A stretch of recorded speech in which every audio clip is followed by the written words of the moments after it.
Well, good evening, everyone. Happy Monday, first day of the week. And, we're kicking off with a smile on our face. Andrew and Ricky are joining me tonight. I'll come to you guys in a second. But we did it, lads. We got a victory in the league. I am shook to my core. Didn't think we'd see it for the rest of the season, but here we go. Thank you, everyone, joining us at home. I'm just going to give a quick shout out to Premier VPN, who sponsor the pod. They provide a secure, fast and reliable VPN service, so that can be used on match days or just general surfing of the web. So go check them out. Thank you, everyone, for joining us at home. Ricky, how are you today, mate? Good to see you. Good evening, Ross. Hi, Andrew. Good to see you guys. So obviously tonight we're going to be discussing just these performance. Not good in the first half, I have to say. But we built, ironically, we looked a bit better when Tav came on. But we'll obviously discuss that later on. Yeah, absolutely. And Andrew, a victory, 3 points. How are you feeling? Do you know, we're all far too smiley for that game yesterday and the way things are going at the minute. But I guess you just have to grin and bear it being a Rangers fan. Yeah, it was a win. It's another win. I can't say much more about that other than that. There we go. Yeah. Good to see you, though, Ross. Good to see you, Ricky. Likewise. And thank you again for those at home joining us on the Monday Club. It's good to have you there. It'd be good to get your thoughts and views on yesterday's game against St Mirren, and how it unfurls, and I guess what's next for Clement. We'll come on to that in a little bit. So let's get started. And before I do, I just want to, we were on the pod the other week and we were talking about the game post-Killy, and it was down, we were very much down in the dumps, weren't we, lads? And I think we felt like we weren't going to catch a break. Ricky, what was your head like going into the game? Obviously, it's a different, we got a good result during the week, very good result. And back at Ibrox, home fans, coming up against St Mirren, who have had a challenging start to the season.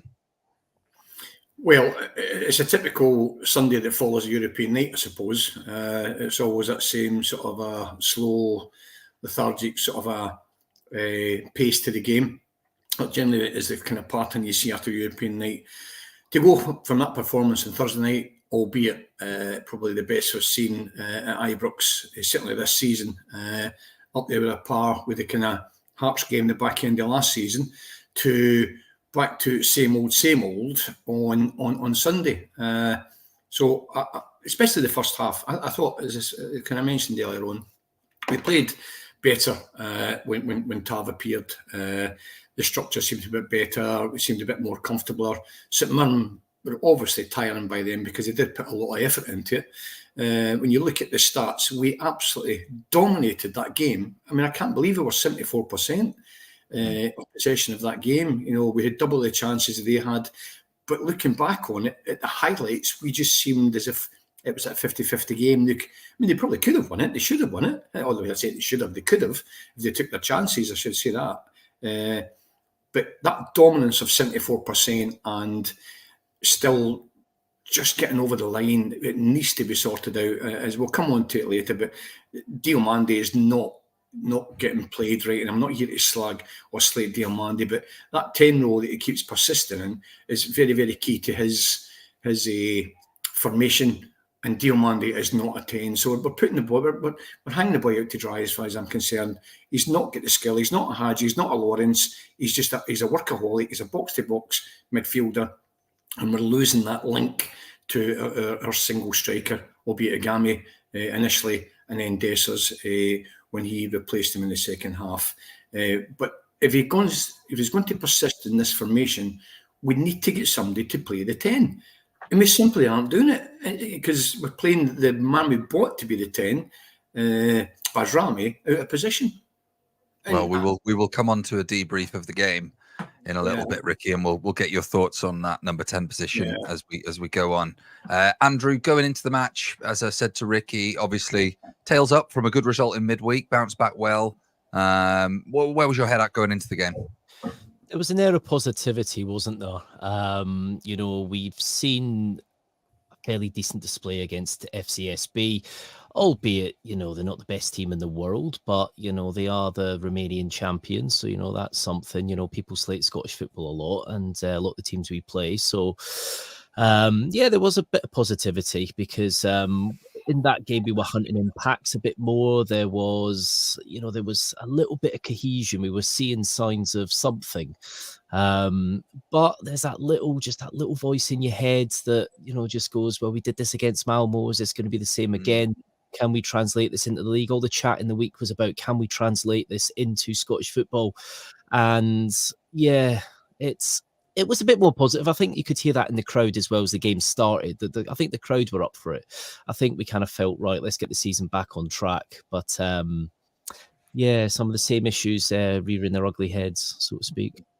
Absolutely. Yeah, there certainly was. I think Clement must have been listening to the fans, or he's got Twitter or something now, because the starting lineup was pretty different to what I think most of us expected to see there. I'll talk you through it. Butland, Casemiro, Proper, Balogun, Jefte, Barron, Raskin, and Diamonde, with Bayrami out left, Cherney on the right, and young Igaman up top leading the line. Ricky, where was your head at when you saw that pop up? I'm sure a few shocks in there for you. No, I was quite excited about it, to be honest with you. We've all been saying that Tav probably needed the rest. In hindsight, he's probably our most influential player, as he proved when he came on. But yeah, I was quite excited about to see the team. I just desperately still want to see Bayrami as a number 10, mate, because I don't see Dio doing that job, and the link-up play isn't there. But, we have got options on that left-hand side, albeit our two main men are out injured. But you have got Lovelace and you have got McCausland on the bench, so it could have been mixed up a little bit even further. But no, I was quite excited about that team. Yeah. And Andrew, some good points by Ricky there. The bench, again, whilst it was reasonably threadbare, there was, I guess, Sterling, who has played out wide, McCausland. You've got young Fraser, which means you could put Jeff Day a little bit further forward, and obviously Zach Lovelace, as Ricky mentioned there. I mean, would you have changed anything that Clement did there, or would you look to rotate players and maybe get some youth in? It's a difficult one. I think especially on that left, we all saw Jeff Day earlier in the season where he did look good, pushed in a little bit more of an advanced role. Obviously, sadly, Cortez injured. Batondo, no idea, still injured, I guess. Probably out for another year. That left-hand side's a little bit threadbare at the minute. But it's an interesting one because this selection has shown that Clement isn't necessarily listening to the fans, but is realizing that, things aren't quite working well. And to see the undroppable man dropped, not that have necessarily always should be dropped, but to see Casemiro starting was a massive statement, I think, of, not everybody is secure. Looking at the bench, yeah, you have Robbie Fraser. The problem is I've seen limited glimpses, from the odd little kind of things you see from the B team and stuff. Clement would know best. He sees him in training week in, week out. He's looking for that kind of strongest left-hand side. But Bayrami's not been terrible out in the left. Just sadly now, Lawrence isn't in that number 10 role, so obviously that's gone to Diamande. So I think middle to left is a little bit makeshift at the minute. It's not the ideal, but it's not terrible either. Yeah, and obviously we're looking potentially at getting Ridvan back at some point, Cortez back at some point, who potentially could be your first choice left-hand side. So there are some players to come back. So look, let's get into the game as it unfolded. An interesting decision in the first few minutes. And for those watching at home, we have got a treat coming up in a few minutes. We've got our very own resident ref who's going to join us, Gary, very soon. He's going to take us through his view on some of the talking points, shall we say, from the game. So the game started with a bit of a hefty challenge, maybe from Megaman. Ariel, you're always at danger when you get your arms in the air and jumping into players, maybe overexcited at that point. But it was a little bit of a scrappy start, Ricky, and the first goal came after 13 minutes. A good bit of work from Bayrami down the left-hand side. Very patient, waited, picked out his pass beautifully on the edge of the box. Raskin with the first-time shot, spills out to Diamande, and a goal. I mean, that's a perfect way to start a game at home, isn't it? A nice early goal. Yeah, but having said that, I would argue that it was against the run of play. St Mirren were proving strong. We defensively, we were all over the place. We couldn't settle down.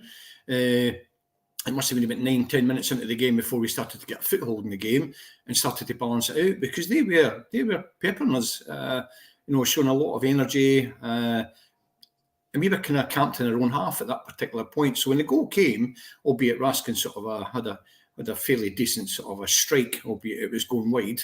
And fortunately for us, it struck the back of Diamandi's calf, I think it was, deflected onto the goalkeeper, who kind of parried into his path, and it's 1-0. So Diamandi sort of did his job, had been up there supporting the striker. So, well done for that. But yeah, I mean, it was a good start, but against the run of play. Yeah, I think that's fair. Andrew, Diamandi getting in positions we haven't really seen him in so far this season, and popping up with a goal. Do you think that's a sign of, I guess, the position and the role that Clement instructed him to play yesterday? I do. It almost felt like Diamandi was on his holidays there, wasn't it? We're not used to seeing him there. I've said this before. I do think a lot of players are given a specific role in the team, and it's about being a team player and not an individual.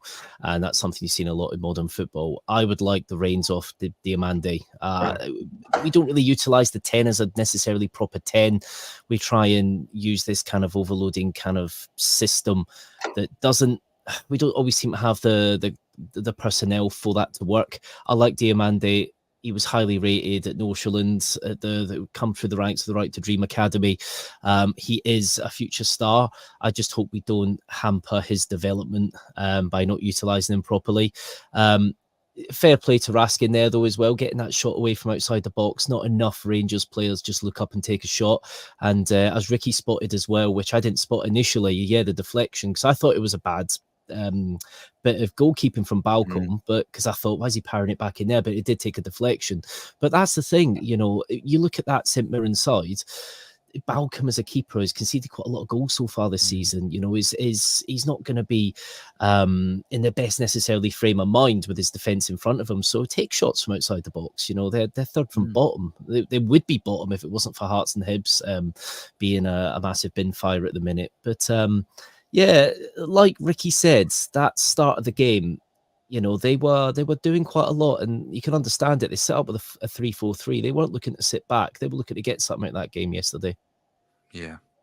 And I think that's a really good point to make, where you're playing against a team that's clearly very physical, very dominating in the air, as they proved to be, and they certainly were physical. Take shots, try and catch them by surprise. Don't let them get set. So and clearly it worked for us. Right, I'm going to actually skip ahead here in the game so I can bring in our resident ref, Gary. Here he is. Gary, how are you, buddy? Good to see you. All good, thanks. Evening, lads. Right, Gary. Evening, Gary. Right, as I said there, we are going to skip ahead. If anyone's got any thoughts or questions that they want to pose to Gary here, then please do, and we'll get him to answer those as we go on. There was two key decisions that let's say three key decisions that I wanted to talk through with you, Gary. The first one was a disallowed goal, and that was from St Mirren. So it was pulled back for an offside. I think as we were all watching it, we kind of called it as offside, and we were quite comfortable with that. But as the replay soon showed, it was a lot tighter than probably most of us thought at the time. What was your take on it? Obviously, I wasn't watching live, but I caught the highlights on Sportscene. At the time, because of, I think proper it is, try to play him offside rather than match the run. Because he stops in the pace of Olasanya, I think just to the naked eye, it looks a lot bigger gap to the offside than it actually was. When you watch it back, the lines do show him very marginal. It's one of these ones, it's like a toenail offside kind of thing. Yeah. But the offside, it's black or white, isn't it? It's either off or it's on. And you kind of just got to trust the technology that's done the job right there. Yeah, fair enough. I think it's living dangerously, certainly. From a defensive point of view, 100%, yeah. Absolutely. And as you say, it's one of those ones where they kind of cross and it makes it look like it's probably more than it actually is. To give you a lot more insight on that, Ross, just prior to VAR and a little bit of guidance we're given if we're in an assistant role. is if there's a kind of crossover situation like there was, if something looks just offside, it's probably on. That's the kind of advice I give, because the naked eye doesn't adjust quickly enough. So that's a kind of, when we don't have VAR, that's the kind of judgment we try and use when it's so quick, and also you're keeping an eye on the ball at the same time. Interesting. Great insight. The next one was, let's go through the potential penalty then for St Mirren. So for those that maybe hadn't seen it, or just to refresh your memory, St Mirren were on the break, and Nico Raskin pulled a tactical foul, I guess you could call it, a very easy yellow card, a tactical foul. The ball then progressed. It seemed to be given as an advantage that the referee was playing on. The ball then went into our box, in which Mo Diomande seemed to make a slight bit of contact in the St Mirren striker's ankle, which sent him to the ground. The referee then pulled it back for the initial infringement. Feels really sketchy, that one, to me, and probably people at home are going to sit there and question me, but being objective in this situation, that probably should have been a penalty. Yeah, it's a strange one all around, because, like you say, it was an obvious yellow card there. Nico Raskin's tried to commit a professional foul. It'd be preventing a promising attack as our disciplinary codes. As he's played advantage, the whistle crucially doesn't go before the challenge is made to pull back the advantage, so the play's still live. As you say, I think it's Diomande dangles a leg, and Olasanya spins him. And as he's spinning, obviously the motion of that, it doesn't take much to put him off balance. I don't think there's any simulation there whatsoever, and he's definitely caught him. So I would say, yeah, it should be a penalty. And the strange part is why VR didn't then intervene, because it's clearly something the referee's missed. I take it he's not saw that and deemed it not a foul, or deemed it doesn't matter, I'm pulling it back, because you obviously award the more serious offence in an advantage situation. Yeah. Ricky, you were going to add something? Yeah, it's just something that needs to be taken into consideration. When Raskin committed the foul, the player went down and got up raging at the referee, "Where's my free kick?" And at that particular point, that's when and he never blew his whistle, but he pointed to the free kick. So it was simultaneous to the boy going down. It was actually Casemiro that committed the challenge in the box. So it was simultaneous, so that the boy was raging, "Where's my free kick?" as the boy went down, which incidentally was a penalty. But I think it was that split decision. It was a guy, the St Mirren player, who got up and shouted at the referee, "Where's my," and I think the referee gave the free kick based on that. Yeah, it's a good point, Ricky, because I think I know the ref quite well. He's a really good referee in my opinion. I don't think he's done many games at Premiership level in his career yet. He's just obviously climbing the ladder, and maybe a bit of pressure's got to him there when the St Mirren boys bounced up, like you said. In that instance, you'd hope, well, I guess you guys wouldn't hope in this scenario, but VR would bail him out there and spot something if he's been distracted. But this guy, the pressure's got to him and he's had a bit of a brain fart. But yeah, I think in that scenario, you'd still expect the referee to spot it. If he's been distracted, the backup of VR hasn't done its job. So you would have expected their VAR to say, "You've missed something." Yeah. You'd expect them to say, delay, hold the free kick just now, we're checking it. And then if they deem it to be a foul, which you would expect they would, send them over the monitor, have a look. If in that example then, Gary, he had blown his whistle before, as the player had continued, and he deemed there to have been no advantage, and he had blown his whistle before the contact in the box, what would have happened at that point? Well, whistle's gone, play's dead, so anything that happens after that can't impact the play, if you like. There can still be disciplinary action if it's a bad challenge. It could be a reckless challenge. It goes in sort of last gasp, and it could still be a yellow card for Diomande or whoever it might have been that made the challenge. But it won't affect how the play restarts. He's blew for a direct free kick where he was. That's how it would restart. Yeah, there was chat. Oh, sorry. I was just going to say, there was chat that some people did say the whistle had gone. Now, the replays I've seen are from the other angle, which interestingly is weird because, you start over-analysing, micro-analysing the situation and zooming in. And, of course, to be fair, it does no favours sometimes because you're looking and it's even hard to see contact, but he does Casemiro, the way he's going in, he's not making contact with the ball. He's only going to be making contact with the player. So for me, it's one of those that I look at as we've got away with one a little bit there. But it's interesting about the whistle. I haven't seen it back live, as in I couldn't hear a whistle. I don't know, but there was chat that the whistle had gone, but I'm not sure. I don't think so. Well, I've rebounded it a couple of times on Sports Scene, just to check that, Andrew, actually, just in case, because obviously there was a very similar one in the FCSB game where the referee did blow the whistle before the ball hit the net, where the Jack Butland incident. It's 100% after the penalty challenge. But again, that's Sports Scene. I don't know if you're relying on all the audio being synchronized perfectly then as well, aren't you? So again, you can overanalyze it to the nth degree, but again, it looked like it was afterwards anyway by the Sports Scene highlights.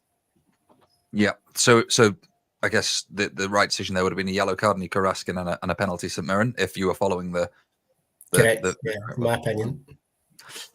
Interesting. Okay, well, you're not welcome back on again, Gary. So thank you for doing this. No, for what it's worth, I agree. And look, the one thing we want in football is consistency, whether that's for you or against you, and it has to be a level playing field. The last incident that I thought would be worth just talking through was the Connor Barron high foot.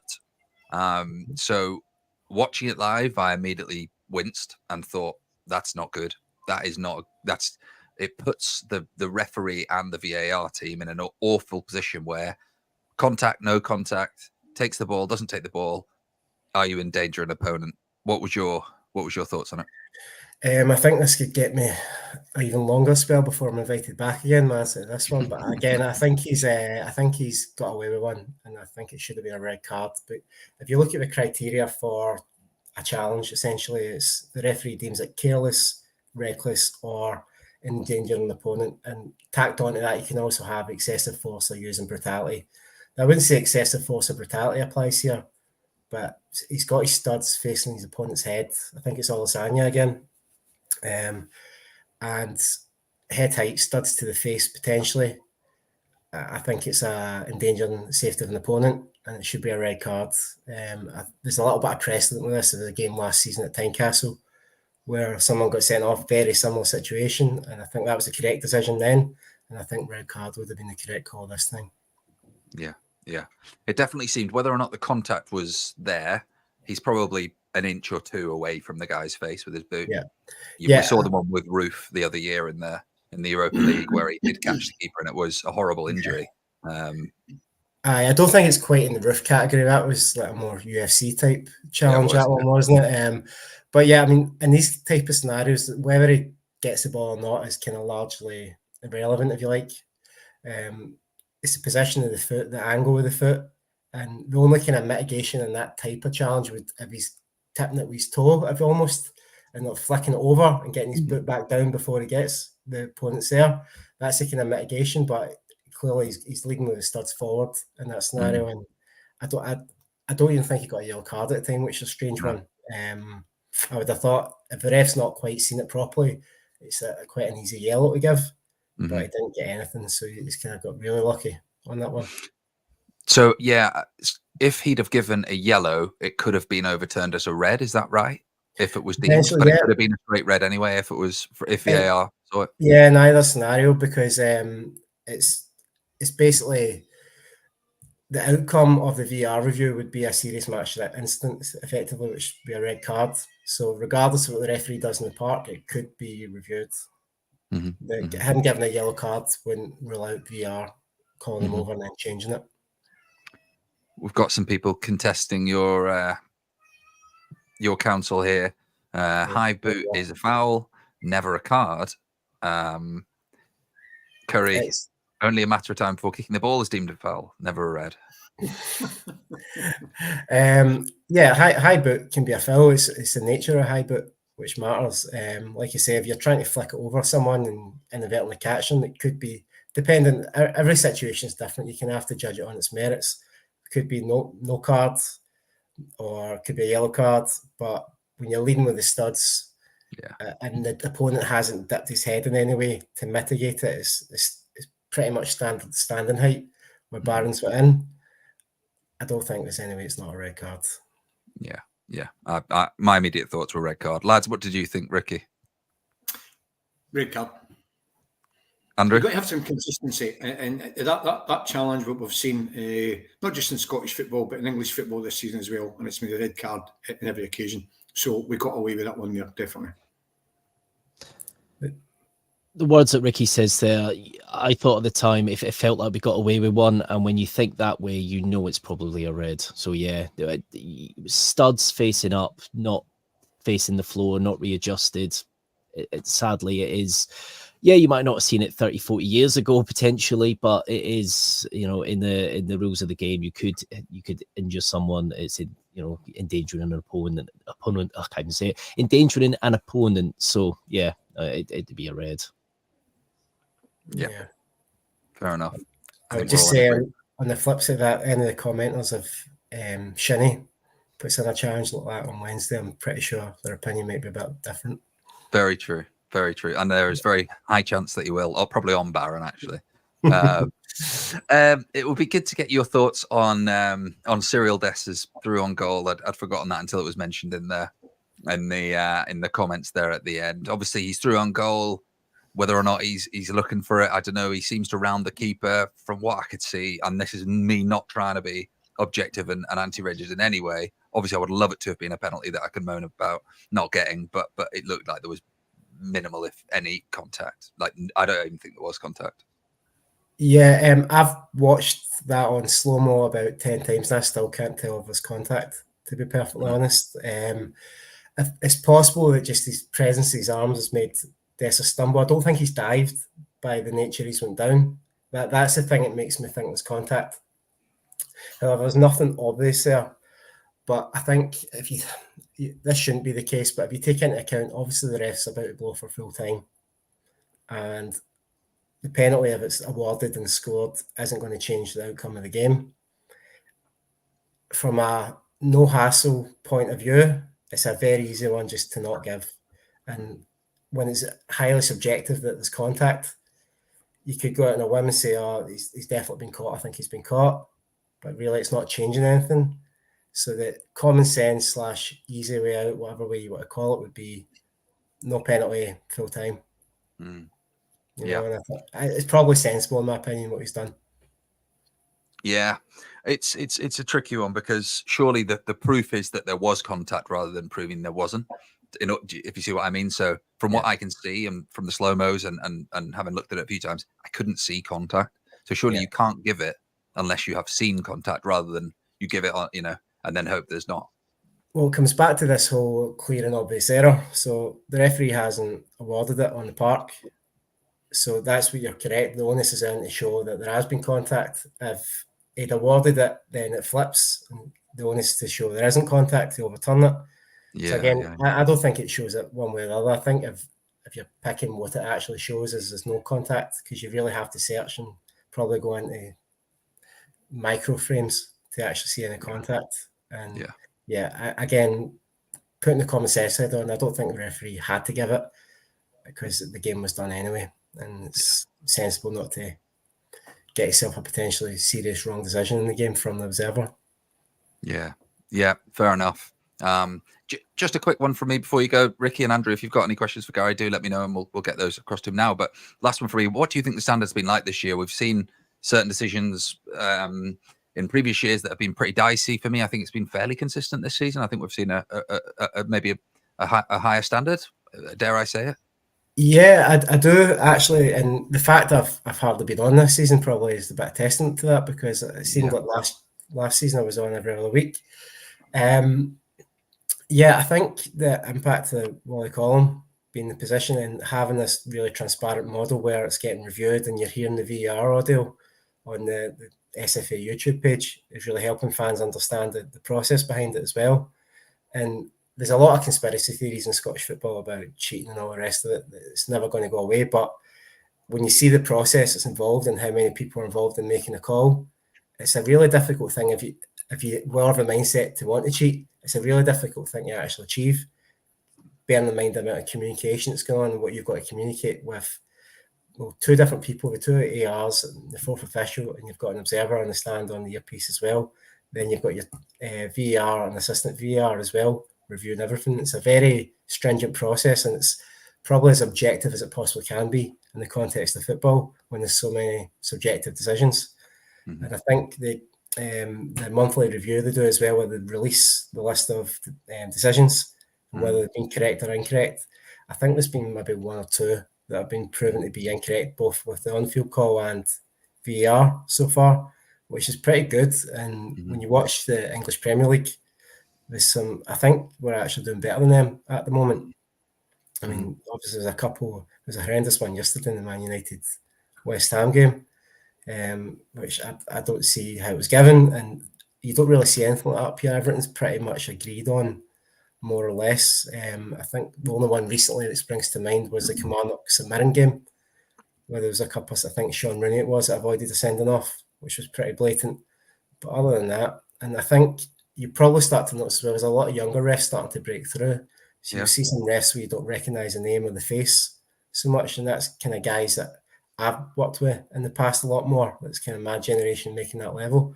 And in my opinion, these are all really good guys, and they've always been good at the juniors and the lower leagues, and they're starting to kind of actually make the top league now. And I think you will see the benefit of that over the next few years, especially when you've got someone like Wally Collum at the head of it, who's quite, if you've heard these interviews, he's quite frank to the point and quite blunt about his feedback as well, which I don't think can do anyone any harm. Yeah, fair enough. I've got a question from Curry. He's put it in twice, so he really wants to know the answer. Ross, can you ask Gary when we're going to start punishing players who steal yards on throw-ins? It's getting beyond a joke. It is a bit of a bugbear. What can you do? Right. So official answer is obviously it should be you give them a warning. If they keep stealing it, it's a throw-in the other way, right? And in a practical application, like, because I get this every week as well, right? And they think the shout from the other players and fans is he's making a mug of you. Right? It's if you don't realise what he's doing, right? You've got to give a certain leeway, otherwise you'll be blowing the whistle every throw-in basically to stop them doing it, and the game would become a farce, and the accusation would then be that you're killing the game or making it all about you. So every referee will have a sort of allowance for yardage stealing, and what they'll tend to do is, what I certainly do is, I'll tell them, right, that's it, no more. But from maybe 3 or 4 yards back from where I'll allow them to take it from, because they always do the sneaky run up, throw in kind of thing afterwards to steal a couple more yards. Again, sometimes you watch it and it gets excessive. And I think it will depend on the area of the park as well. So, for example, if you take the Rangers St Mirren game, if there's a St Mirren throw in maybe 20 yards inside the St Mirren half, that's not as big an impact as 20 yards or 30 yards inside the Rangers half. So you're a little bit more loose with how much you're allowing to steal on that basis. And again, sometimes there's just a hell of a lot going on in the game. And in a hierarchy of importance, it's not the most important thing to be concentrating on when they could be pushing, pulling stuff off the ball as well to the guys that are about to receive it. So, all the rest are aware it goes on. It's just kind of tolerance levels and what's important at that particular time. Yeah, fair enough. I think that's really clear. Thank you, Gary. Thanks again for coming on, mate. Let's hope that we don't have too many contentious more decisions to get you on, but it's always a pleasure to have you on, mate. Thank you for joining us. No problem, mate. Thanks again. Cheers, guys. Thanks, See you, Gary. Interesting stuff. Great to get that insight. Yeah, brilliant to get that. Thanks again, Gary. We will be getting Gary back on. Hopefully it's not for any contentious decisions in the near future. Let's continue with the analysis of the game. We can get onto these talking points again and reflect on them later on. So look, we were 1-0 up for those that are just joining us. Thanks for joining us. Mohamed Diamande had scored, and after 26 minutes, a dubious or contentious corner comes into the box and poorly dealt with by Rangers, and Gogic heads it in. Ricky, what was your take on the goal? Shocking defending all round. Now, I don't particularly believe it was a contentious, for me anyway, a contentious corner. I think the big boy got up and he headed it downwards, and it came off the back of Raskin's kind of shoulder or his head, because you can see the different flight of the ball just very quickly as it came off the guy's head. So I can understand why people are saying it wasn't a corner, but in real time, I thought it was a corner. And I think they look at the still mode, so there was definitely some sort of a contact off Raskin. Going on to the corner itself, now I want to talk about the goalkeeper first. Jack Butland is a colossus for her. I mean, he's not exempt of mistakes. I mean, he had a howler on Thursday, and we get away with that one. But anything inside that sort of the frame of the goal to the 6-yard line has got to be his. When the flight of the ball is leaving the corner, he's got to be stronger and come and clear anything in that area. It's got to be the goalkeepers. He's quite a big lad, you know what I mean? He's got to come and smash whoever that is, get it punched away. So for me, Butland has got to be held accountable to that goal as well. But the biggest problem is he would be expecting both his centre halves to be attacking that 3 yards out, and Proper is static. The way I understand Mark, and having been a defender myself, in 3-4 yards in front of you, you've got to run an attack. You cannot have a static jump when there's a boy running from 10-15 yards behind you. He's going to be up about at least a yard and ahead of you if you're zonal. So you need to attack the player that's in front of you. The ball was over Balogun, so it wasn't his to attack. It was Proper's all day long. Now I know that the guys were saying that Dio was a blocker, but again, the ball was in the air right from the corner. So the guy could get round about Dio anyway and then go and meet the flight of that path. I should have Proper and should have Butland. So it was a very, very slack goal for us to concede from 3 yards out. That was poor defending for me. Andrew, who was to blame? There's a few points of failure there. Like Ricky said, Ricky's analysed that perfectly. One, it does appear to come off Raskin if you really slow it down. Now, the problem is with the footage we see on the TV, the frame rates are kind of out. So sometimes you kind of just miss where the contact is. But in that box at that moment, one, you want your keeper to come and either claim that or punch it. Granted, it looked like Butland was being fouled initially. The player was backing into it. I don't know if it's Olisado himself was backing into him originally, but after that, Butland can still come there and claim that. In that area, you don't see many goals scored from there, especially a bullet header. When was the last time we scored one like that? Mm-hmm. Shouldn't be scoring that from there. That should be, proper. I don't know. It reminds me of when Calvin Bassey was up against Connolly at St Mirren on that horror show in the Cup. Just couldn't get anything from him. And Proper had a bit of a nightmare. I think he needs to bulk up a little bit more. He was really struggling. Like Ricky said, with the kind of zonal marking, at the end of the day, Proper's there and he's got no strength whatsoever and he's just above him and it's headed in. There's several points of failure there. I want my keeper to be claiming that. Keeper should be claiming that. And if he can't claim it, punch it into oblivion. But at the same time, the defenders have got to be aware as well, and Proper shouldn't be getting just pushed into the floor like that, really. Frankly, it was a very poor goal to lose for us, especially at Ibrox, and we haven't conceded that many goals in the league this season, so it's very poor. Yeah, I'd agree with that. Moving on to the second half, a few changes made. Andrew, I'm going to stick with you on this one. So Hamza Igerman came off. We'll come on to Igerman after the game, and it'd be good to get your thoughts later on him. And then also Tavernier came on after 60 minutes for Robin Proper, where we then saw Kasim Weho go into the centre-back position. The game then progressed, and we managed to get the breakthrough on 69 minutes. Talk us through the goal, Andrew. Yeah, no, who would have thought that bringing James Tavernier and Dessers off the bench would be our saviours? We wouldn't have been saying that a few weeks ago, would we?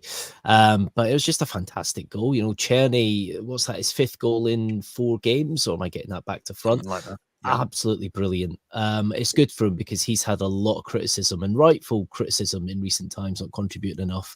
I have to say, top marks to Dessers. Now, this is something that's been missing from Dessers in recent games, where his link-up play's not been great. But as soon as he came on, he looked hungry, he looked like he wanted to prove a point, cutting into the box the way he did, and then just laying it on a plate for Czerny. Absolutely brilliant, I have to say. It was just great for Dessers and hopefully that gets his confidence back up because, yeah, that was a good move from him. Yeah.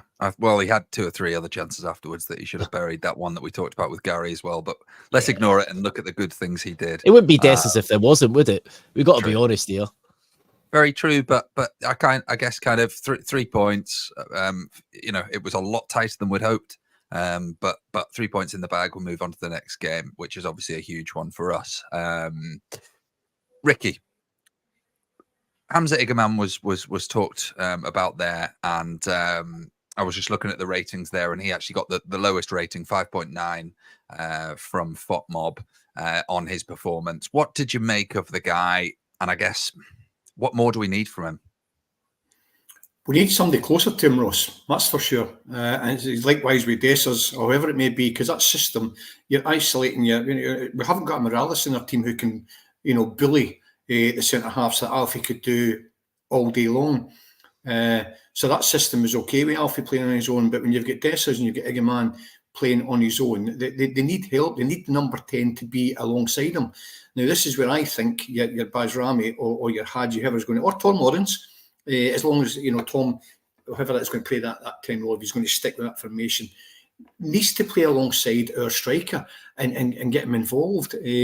Now, Dessers missed a couple of chances later on, we'll get that, but he was in the position to take them on, and that's at least that's pleasing. He's there to get the chance, where Ikeman just didn't seem to be. He was drifting out of the game. You could see he was working like, but just wasn't really working for him. But I don't think the team was playing very well. I don't think we had a great game until Tav came on. But ironically, going back to the goal, yeah, I don't know if he's picked up on this yet, but when Dessers got by the centre half with a good touch, he then got to the byline. It wasn't him that passed the ball to Tierney. It was the centre half. The centre half should have roseted it, but he tried to bring it back in. It was the centre half that played it on the plate to because I had to laugh. Oh, that was great with Dessers. Dessers got to there, but it was the centre half that played it into Tierney. It was too good to be true. Who took it well? But it's a sad state of affairs if we're going to go up to Aberdeen on Wednesday, and the Dessers will clearly need to start because Iggyman's just too immature yet. He's not experienced enough to lead our line. Dessers ain't the man, but he's the best option we have. But we need to get somebody closer to him, and it ain't going to be Diomande, guys. I'm sorry, I'm not giving Diomande. I've been saying in the group chat, he is not a number 10. He's a workman-like box-to-box. And if we go with that Diomande with Dessers, they'll tear us apart. They'll tear us apart because Dessers will be isolated and Diomande will be a lost chicken if he plays in that role. But, going back to your original question, Tav and Dessers, as Andrew rightly said, changed the game. Casemiro went inside when Proper went off, and they looked very, very comfortable there, which was good to see. Him and Balogun looked very, very, very good. But I'm hoping Big Suter will be back to take that centre half role alongside Balogun on Wednesday night, because Proper has had a proper nightmare. Which, incidentally, it's probably a good point. We don't mind, lads. We brought that boy in for about 1.7 million, whatever it was, from FC20. Is he any better than Ben Davis? He's the exact same type of player as Ben Davis. Exactly the same player. And yet we've just spent best part of £2 million to replace Ben Davis, like for like. And I think that's a bad, poor judgment on recruitment there. Yeah. We'll come on to Proper. Andrew, what's your take on him? For what it's worth, I'll give you mine first. I think he's pretty weak in any 50-50 I've seen him play and challenging for. I think he's very quick to go to ground. There was 1 or 2 times that he slid in. I think Kevin Thompson did him a real favour by saying he slipped a couple of times. I don't think he slipped. I think he went to ground and poorly timed his tackles.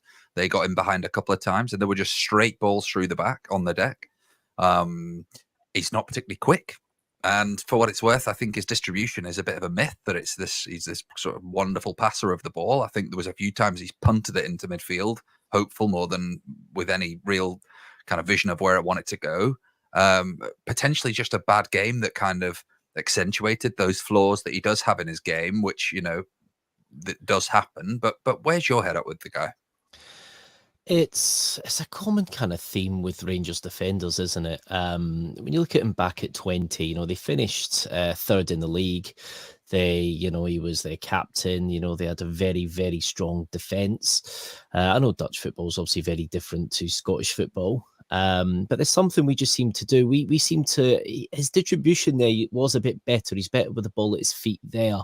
I don't know why we're not seeing as much of this at the minute.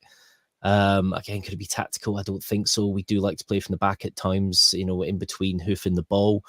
We seem to go for defenders who can kind of play with the ball at the feet more than strong defenders. You look at some of the SPFL sides that we have struggled against over the years, where they'll just get some big, massive rock of a unit of a defender that's got no pace, not much passing ability, but we struggle to get through them because they can actually just header the ball out every 2 seconds. We haven't really got that kind of type of player per se, have we? We try and go for the kind of technically minded player, don't we?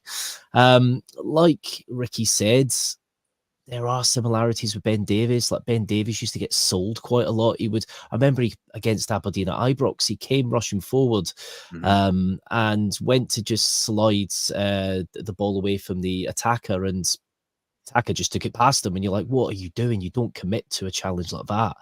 And there are little elements of that with Proper. Now, I'm not going to go down the road of Clement and say he's only been here 5 years. So, he's got time to bed in. I think we are seeing pretty much what we're going to get from him. He might need to bulk up a bit and be a bit stronger, because he was just getting ragdolled. He was getting absolutely ragdolled yesterday. He didn't have the best Old Firm game, but I don't think many other players did. He's been a bit okay in some games, but our defensive record hasn't been terrible, being honest, until the last couple of games. We haven't really conceded that many goals in the league, but I think that is starting to happen now. So, yeah, I don't know. Jury's out for me yet. He's got a lot to prove still. I think it says something when Balogun, who is a reserve and has been brought in as a standby, shows him up as a quality defender. He reads the game better. Completely. And he's calmer on the ball. And I think he just does the simple stuff. And he's strong and he's willing to put his body about. So time will tell with Robin Proper. We did talk through Diamonde last week on the pod and kind of shared my thoughts. So we won't go into that too much now. I think fair to say the jury's still out in terms of his output and actually what he's doing to contribute to the game. But I wanted to touch on Bayrami. I thought second half he started to get on the ball a bit more, Ricky, influence play a bit more and sort of show what you can do. He's a quality addition to our team. There's no doubt about that. And, the opposite side, Cherny's starting to come onto a game as well. He's starting to look confident and he's producing. Bayrami, I just can't wait to get that boy down through the middle of the park. Even just a free roll, just dictating the play, dropping off, picking up the play, being the 6, being the 8, being the 10. Just do whatever you want to do, son, because he is a good player. But I just think he's been a little bit stifled at the moment, and we're not getting 100% what we could do with Bayrami, albeit I've got no qualms in what he's doing out there on the left. But, I just think there's more to come from that lad because he's a quality player. Mm-hmm. Andrew, I guess lastly, we're going to start to wrap up soon, folks watching at home. I'm hearing loads of things from people about a number 10, a flat 3, 2 men up top. What do you think the best formation is? Because for me, we should be peppering these teams. The defenders shouldn't be touching that. Our defenders shouldn't be touching the ball nearly as much as they are. I understand you want them to come out on a press so you can get in behind. I understand the tactics. But I remember even 3-4 years ago, we would have chance after chance after chance after chance. And it would just be constant pressure. And yeah, they might sneak up the pitch and get one, but you're 4-0 up at that point. What do you think the issue is at the minute with the way we're lining up? We don't have the technical players in the right positions to do what I think Clement wants to do with these kind of overloads. I don't know if there's a bit of both here where the players aren't necessarily adhering to instructions properly, but whatever is set out tactically, it seems to sap a lot out of players' abilities. And we saw that a little bit from Bayrami yesterday. Like you said, Ross, we saw him a lot better in the second half. Now, we kind of pushed up a bit more, and the 2 centre-backs were pretty much at the halfway line in that second half. And I just don't think we utilise our players to the best ability. Now, I think we do have to simplify things a bit. And I know Clement has a system and a way of playing and a way he wants to play, which he has this timeline in place, which I guess is getting adjusted all the time. But he'll have this goal of what he wants to see. I just don't think, he spoke about last year of not seeing any, lateral passes. Well, we see him all the time now. So what is he doing to stop that? I think playing something a bit more simple, like a 4-3-3. I know that might not sort all the problems or the answers, but to have proper support, because Dessers can't play that number 9 himself at the minute. We've seen him at times. He has done it in the past in the odd game, but they're few and far between. We can't rely on him to do a lot of the running, a lot of the hold up. Like Ricky said, it's like you don't have that Morelos kind of person anymore to be able to do that. We need to simplify things a bit. You're seeing, you look yesterday, that St Mirren's formation, they went for a 3-4-3 at Ibrox. They got 4 shots away on target. And of course, that's not including the offside, goal. I do think we need to just simplify it a bit. We could go with a back 3, have 4 in the midfield, maybe, and have 3, up top, and just give a little bit of a free roll to a couple of players. Bajrami could easily be just taken off of a leash and go, right, look, just create. Diamandi, I think, as well. I don't think it's over for Diamandi. I know there's a lot of criticism coming his way, and kind of rightfully so. We've not seen, what we saw at first, but we've seen that with a lot of players in this team. It's not just one player, it's several players go through the same thing. I think it's tactical, and I just think in Scotland, you can get away with 3 at the back, and I think it can work. We've seen 3 at the back work for us in Europe, for goodness sake. It's like, we've done it there, but we'll do it in Scotland. Why are we scared? Yeah, it's a tricky one. Ricky, what do you think tactically and how we should line up? Well, I would go with the 2 up top. Now, whether that's a 4-4-1-1 or a 3-5-2, but we've got to get somebody playing alongside our striker, whether that's Dessers or whether it's Iggyman. They've got to play alongside each other. So one of those, either the 3-5-2 or the 4-4-2, 4-4-1-1, whatever you want to call it. But that's an area of the park that we are really, really struggling. 75% or 74% of possession, and this is a pattern of play that we have all season. We cannot finish teams off because we're in the final third. We are absolutely hopeless. But tactically, we're not helping ourselves because we're leaving the striker isolated. We've got to address that. Yeah, completely agree. I think the frustration from a lot of fans is when you see us attacking and it's kind of maybe 4 players. We're sat with us still, 2 central midfielders behind the ball, and they're just every man behind the ball. How are we meant to create chances against such a sort of solid back line? I agree. I think you could probably go with 3 centre backs and have maybe Tavernier and Jeff Day out wide, and then sort of Iggyman and Dessers up top with the 3 in central midfield, with covering and supporting that sort of back line. But time will tell. We know that Clement is reasonably rigid in his tactical lineups. Maybe not so much his player that he brings on, but certainly tactically, it looks like he's stuck in his way, shall we say? But time will tell on Clement. Ricky and Andrew, thank you so much for joining us tonight to run through a debrief of this weekend's action. Huge game on Wednesday.